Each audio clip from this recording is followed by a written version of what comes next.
Hello and welcome to my latest video news from Madison's. Well, a roundup of lots of little stories for you this week. Interesting stats this week about the number of auctions, properties being sold at auction has dropped. I was quite surprised by that. Of course, we're seeing such a boom in the market in terms of sales, and maybe that's why maybe people are feeling less of a need to turn to an auction. Auctions generally sell properties that are a little bit compromised in some way. They might be in need of real massive renovation works. They might have a legal issue, a compromised title, all sorts of things which make them more unusual properties. And maybe this boom market is meaning that more people can try their hand in what is known as simply taking it to the market in an open tender situation rather than auction is the sort of technical term for it. The auctioneers are confident that once COVID restrictions lift, they will get back to normal levels. So maybe those ways they did viewings as well has been damaged by this COVID pandemic, in which we're not obviously allowed to do open houses. But yeah, I found that quite interesting, really. Of course, one problem that I've related on there is problems with a property, issues that can arise. And that's often a reason why property sales do collapse. You have a survey and issues that you weren't expecting come to light, and you simply can't afford to make the purchase or don't want to undergo the upheaval of having that work addressed.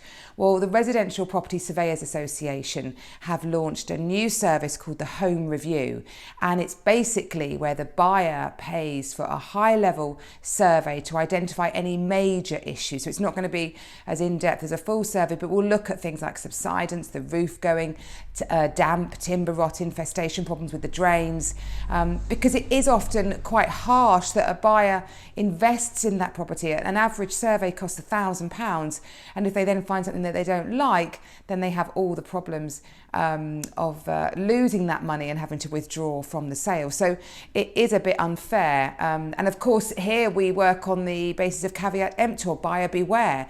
So the buyer has to get themselves happy on that property, because once it exchanges and completes, then there is no comeback. I mean, the seller must obviously tell you truthfully things they're aware of. They mustn't lie about the property sale, but often sellers aren't aware of things that are in their property. So they've not done anything wrong. The buyer might not have done their correct due diligence. So getting a survey is important, and understandably buyers want to do that, but a shame when they lose all that money. So that'll be an interesting thing to watch. Well, of course, in the world of renting, electrical inspections are now mandatory. It came into force on the 1st of April, mandatory for all rented properties. It was introduced in its first guise July last year. That was for new rental contracts that you had to have electrical inspection, but now it applies to all rental properties, and it has to be inspected every 5 years. You have to give a report of that electrical inspection to the tenant within 28 days, and it's basically making sure that the electrics are safe for the tenant. Tenants have much greater protection actually around the safety of a property.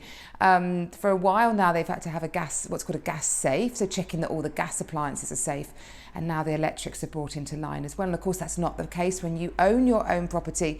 It's your property to do with as you wish. So yeah, many homeowners obviously do have their boilers regularly serviced, but not many have their electrics regularly looked at. So be interesting to see what happens with that. And staying in the world of renters for a little while, interesting news out this week that it is now cheaper to own your home than be a renter. Rental costs rose by an average of 10% last year. And the Halifax did an interesting research into this to look at the cost of buying a property. So the mortgage payment, saving up for your deposit, and the ongoing cost of the property. Obviously, when you own it, you look after it. As a tenant, the landlord tends to pick up most of the costs. And yes, it is now officially cheaper to own your property than actually rent. That obviously varies across the country, but in the southeast where we're based, it's about £2,500 a year you'll be better off for owning than actually renting.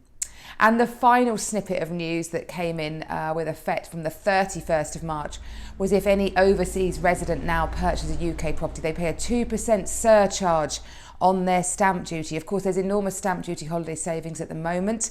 The big ones will end at the end of June, with further relief carrying on to the end of September, but that 2% surcharge applies across the board.